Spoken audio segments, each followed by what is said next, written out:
اور غریب خاندانوں کے اکاؤنٹ میں ماہانہ امداد کے طور پر ایک رقم منتقل کرتی ہے۔ یہ اسکیم دراصل صدر احمد نژاد کے دور میں شروع ہوئی تھی۔ اب موجودہ حالات کو دیکھتے ہوئے صدر مسعود پزشکیان کی حکومت نے بھی فیصلہ کیا ہے کہ ایران کے تمام 9 کروڑ شہریوں کو ہر مہینے 10 لاکھ تمن کی امداد دی جائے۔ ایران کی کرنسی کے حساب سے 10 لاکھ تمن تقریباً 850 بھارتی روپے اور تقریباً پاکستان کے 2000 اور ڈالر کے حساب سے یہ 7 سے 8 امریکی ڈالر بنتے ہیں۔ ماہرین کہتے ہیں کہ صدر پزشکیان کی حکومت نے ایک اور بڑی غلطی کی جس کی وجہ سے ایران جل رہا ہے۔ ایران میں بجلی کی سبسڈی تمام شہریوں کو ملتی تھی اور وہاں بجلی بہت سستی تھی، لیکن موجودہ حکومت نے وہ سبسڈی ختم کر دی اور اس کے بدلے ماہانہ پیسے دینے کی بات کی تھی، وہ بھی صرف غریب اور لوئر مڈل کلاس لوگوں کو۔ اس میں امیر اور مڈل کلاس لوگ شامل نہیں تھے۔ اس فیصلے سے بھی حکومت کے خلاف ماحول بنا اور دوستوں تجزیہ کاروں کا کہنا ہے کہ صدر مسعود پزشکیان کی حکومت 1 سال گزرنے کے باوجود بھی معاشی حالات کو سنبھال نہیں پا رہی۔ صدر مسعود پزشکیان خود ایک ڈاکٹر ہیں اور یہی وجہ ہے کہ معیشت سے متعلق ان کی پالیسیاں اتنی مضبوط نہیں رہیں جتنی ان سے پہلے حکومتوں کی تھیں۔ ایران میں ایک بڑا طبقہ جس میں تاجر بھی شامل ہیں، وہ چاہتے ہیں کہ حکومت کسی بھی طرح ڈالر کی قیمت کو مستحکم کر دے یا ایک حد پر لے آئے۔ بہت سے ایرانی معیشت دان تو یہ بھی کہہ رہے ہیں کہ یارانہ جیسی اسکیم سے ماہانہ دی جانے والی امداد بھی لوگوں کو نہیں چاہیے، وہ بس اتنا چاہتے ہیں کہ ڈالر کو ایرانی ریال کے مقابلے میں ایک مستقل شرح پر سیٹ کر دیا جائے تاکہ بے لگام مہنگائی پر قابو پایا جا سکے۔ اور دوستوں میں آپ کو بتاؤں کہ اگر مظاہرین حکومت کی اس یارانہ اسکیم کو بھی تسلیم نہیں کرتے تو اسلامی جمہوریہ ایران کی مشکلات بڑھ جائیں گی، کیونکہ امریکہ نے کھل کر دخل اندازی کی بات کی ہے۔ امریکی صدر ڈونلڈ ٹرمپ کے مطابق اگر ایران میں احتجاج جاری رہے اور حکومت مظاہرین پر ظلم کرتی رہی تو ہم ان کو بچانے کے لیے فوج بھیج سکتے ہیں۔ اور دوستوں میں آپ کو بتا دوں کہ یہ ایک بہت الارمنگ بات ہے۔ 1980 کے بعد سے پہلی بار ایران کی حکومت اس قسم کی مشکلات میں پھنسی ہے جب اس کے لیے اپنے لوگ کھل کر احتجاج کر رہے ہیں۔ اسے ختم کرنا اس لیے بھی ضروری ہے کیونکہ امریکہ اور اسرائیل دونوں کی نظریں ایران پر ہیں اور دونوں کی خواہش ہے کہ ایران میں تختہ الٹ دیا جائے۔ ایران کی سرکاری ایجنسی کے مطابق گزشتہ 10 دنوں میں موساد اور امریکی خفیہ ایجنسیوں سے منسلک 10 افراد کو گرفتار کیا گیا ہے۔ یہ سب احتجاج میں شامل تھے۔ ٹائمز میگزین کے مطابق اگر احتجاج کی وجہ سے صورتحال خراب ہوتی ہے تو ایران کے سپریم لیڈر آیت اللہ علی خامنائی ماسکو جا سکتے ہیں۔ اور دوستوں میں آپ کو بتا دوں کہ ایک برطانوی اخبار نے بھی کچھ اسی طرح کا دعویٰ کیا ہے۔ دراصل دوستوں میڈیا رپورٹس بتا رہی ہیں کہ برطانوی اخبار دی ٹائمز نے دعویٰ کیا کہ ایران کے سپریم لیڈر جنہیں وہاں رہبر معظم بھی کہا جاتا ہے، آیت اللہ علی خامنائی نے ایک پلان تیار کر رکھا ہے۔ دی ٹائمز میگزین کے مطابق 86 سالہ آیت اللہ علی خامنائی اپنے خاندان اور قریبی ساتھیوں سمیت تقریباً 20 افراد کو ایران سے محفوظ طریقے سے باہر نکالنے کا بندوبست کر چکے ہیں۔ رپورٹس کے مطابق اس پلان میں خامنائی کی وسیع جائیداد اور نیٹ ورک بھی شامل ہے۔ اخبار کا دعویٰ ہے کہ جیسے شام کے صدر بشار الاسد کو روس باہر نکال کر لے گیا تھا، ویسے ہی آیت اللہ علی خامنائی اور ان کے بیٹے مجتبیٰ خامنائی سمیت 20 قابل اعتماد افراد کو روس لے جایا جائے گا۔ وجہ یہ ہے کہ ایران اور روس کے تعلقات بہت مضبوط ہیں اور خامنائی صاحب کئی بار روسی صدر پوٹن پر اعتماد کا اظہار کر چکے ہیں۔ اور دوستوں میں آپ کو بتا دوں یہ سب مغربی میڈیا کے دعوے ہیں، یہ ان کی باتیں ہیں، لیکن دوستوں ایران کا تجزیہ وینزویلا کے واقعات سے کرنا سراسر ناانصافی ہے۔ وینزویلا میں اوپر سے نیچے تک تمام بڑے افسران اور فوج نے غداری کی، تب ہی کوئی بڑا ملک صدر کو اغوا کر کے لے گیا اور ایک گولی بھی نہیں چلی۔ لیکن ایران میں امریکہ کی طرف سے ایسی کوئی ہمت نہیں ہو سکتی۔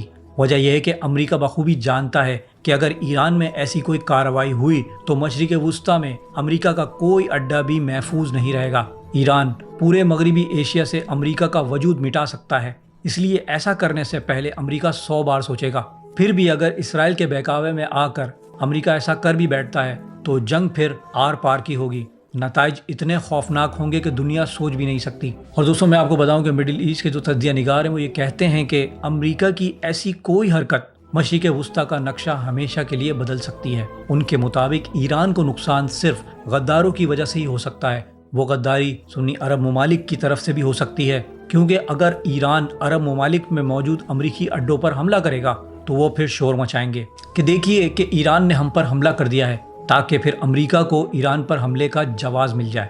دوسری طرف دوستو پاکستان میں بلوچستان کی سرحدی علاقوں میں تحریک طالبان پاکستان جیسی دہشت گرد گروہ موجود ہیں اور ایسا ممکن ہے کہ وہ بھی اس سازش میں شامل ہو سکتے ہیں، کیونکہ اسرائیل اور امریکہ نے ان گروہ کو بھاری پشت بنائی دے رکھی ہے۔ اور دوستوں میں آپ کو بتا دوں کہ آیت اللہ علی خامنائی رہبر معظم کی عمر اس ٹائم 86 سال ہے اور ان کا پہلے سے ہی عہد ہے کہ کچھ بھی ہو جائے وہ امام حسین علیہ السلام کے راستے پر چلتے رہیں گے، یعنی ظلم کے آگے کبھی نہیں جھکیں گے۔ وہ کہتے ہیں کہ وینزویلا میں جب بڑے افسر ہی بک گئے تو صدر کیا کر سکتے ہیں، لیکن ایران میں ایسا نہیں۔ وہاں IRGC کے علاوہ بیسیج فورس بھی ہے جو سپریم لیڈر کے لیے کچھ بھی کرنے کو تیار رہتی ہے۔ اس کے علاوہ ایرانی عوام بھی بھلے مہنگائی یا دیگر مسائل کی وجہ سے شدید احتجاج کر رہے ہیں، لیکن جب ملک کی بات آئے گی تو اسلامی انقلاب کے ساتھ کھڑے ہو جائیں گے۔ دوستو، مڈل ایسٹ کے تجزیہ نگار کہتے ہیں کہ ایران کے اسلامی انقلابی حکومت کو گرانا امریکہ کے لیے اتنا آسان نہیں، اور 86 سالہ سپریم لیڈر آیت اللہ علی خامنائی ملک کو کبھی نہیں چھوڑیں گے۔ وہ لڑیں گے اور تاریخ بنائیں گے۔ ہو سکتا ہے کہ اسرائیل کے وجود پر بھی خطرہ آ جائے۔ دوستو، کیا یہ احتجاج واقعی رجیم چینج تبدیل کر دیں گے؟ یارانہ اسکیم سے عوام مطمئن ہو جائیں گی؟ مغربی میڈیا کے دعوے کتنے درست ہیں؟ اور اگر تناؤ بڑھا تو مشرق وسطیٰ کا کیا بنے گا؟ کیا 2026 واقعی بڑی جنگوں کا سال بن جائے گا؟ آپ کی رائے کمنٹ میں ضرور بتائیے گا۔ اگر ویڈیو پسند آئی ہے تو لائک کریں، چینل کو سبسکرائب کریں اور گھنٹی کو لازمی دبا دیں تاکہ نئی ویڈیوز آپ تک پہنچ سکیں، اور اس ویڈیو کو زیادہ سے زیادہ شیئر بھی کیجیے گا۔ اب میں ملوں گا آپ کو ایک ایسی انفارمیٹیو ویڈیو کے ساتھ، تب تک کے لیے اللہ حافظ۔